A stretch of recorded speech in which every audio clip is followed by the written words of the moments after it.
નમસ્કાર. ભાવનગરના નવાપરા વિસ્તારમાં થયેલા ફાયરિંગ પ્રકરણમાં નાસી છૂટેલા આરોપીને ઝડપી લેવા પોલીસ દ્વારા તીવ્ર કાર્યવાહી હાથ ધરાઈ. ઇન્ડિયા હાઉસ ખાતે ભાવનગર પોલીસના એસપી, ડીવાયએસપી, એલસીબી અને એસઓજી સહિતનો મોટો કાફલો પહોંચીને સર્ચ ઓપરેશન હાથ ધરાયું.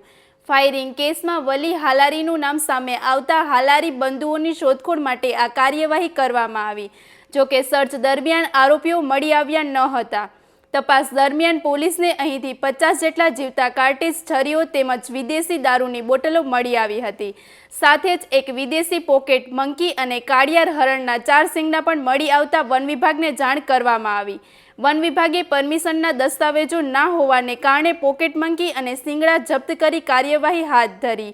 આ મામલે પોલીસે ઉબેદ શેખ અને ઇમદાદ શેખની અટકાયત કરી વધુ તપાસ હાથ ધરાઈ. વધુ સમાચાર માટે જોડાયેલા રહો આરપી ગુજરાત ન્યૂઝ, રાજકોટ.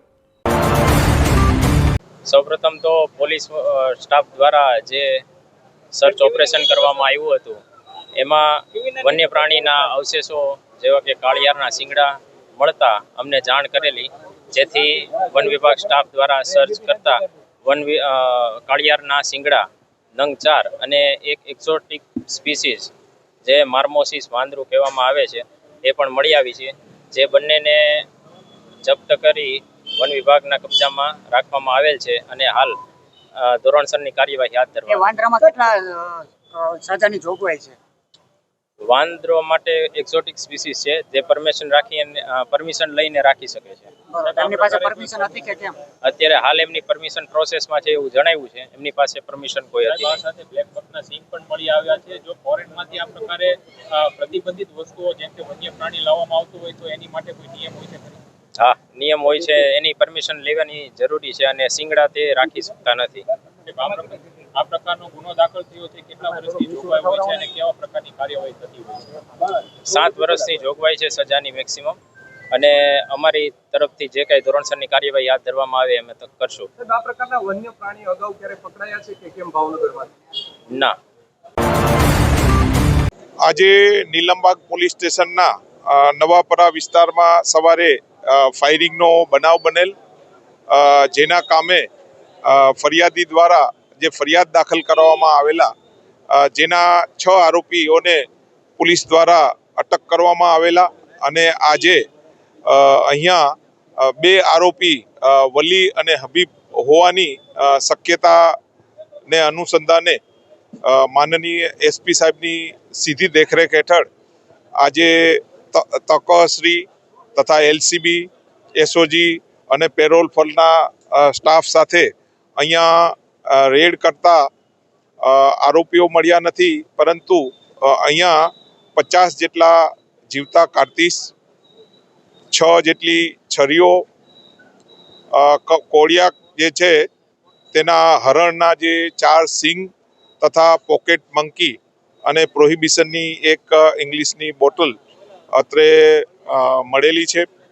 આ કામે પંચનામું કરી આ કામના જે આરોપીઓ જે છે તેને પોલીસ દ્વારા હસ્તગત કરેલા છે અને આગળની કાર્યવાહી જે છે એ જુદી જુદી એજન્સી દ્વારા કરવામાં આવનાર છે.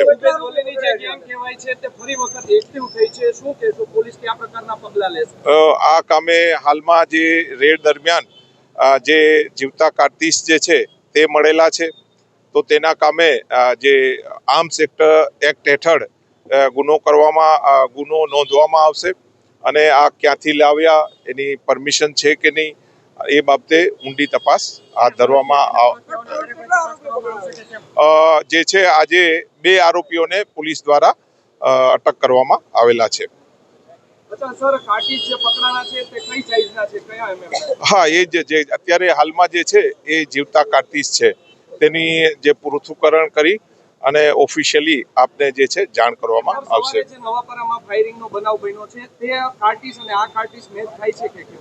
ના, એના જે ગ્રુવ્સ છે એ અલગ છે અને આ જે ગ્રુવ્સ બી અલગ છે. બિલકુલ.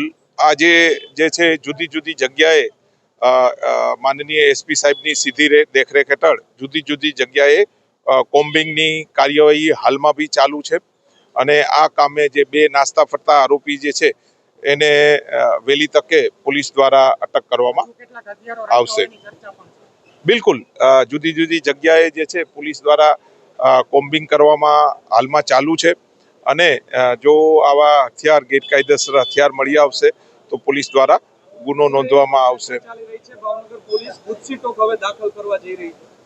નહીં, ગુજસીટોક જે છે તે આ જે છે ગુનાઓ જો એના વિરુદ્ધ આ રીતની હોય તો એ વન ટાઈપ ઓફ એક સિન્ડિકેટનો ગુનો છે. તો એ બી જો હોય તો એ બી પોલીસ દાખલ કરવા કટિબદ્ધ છે. જો સિન્ડિકેટ આમાં માલુમ પડે તો એ રીતની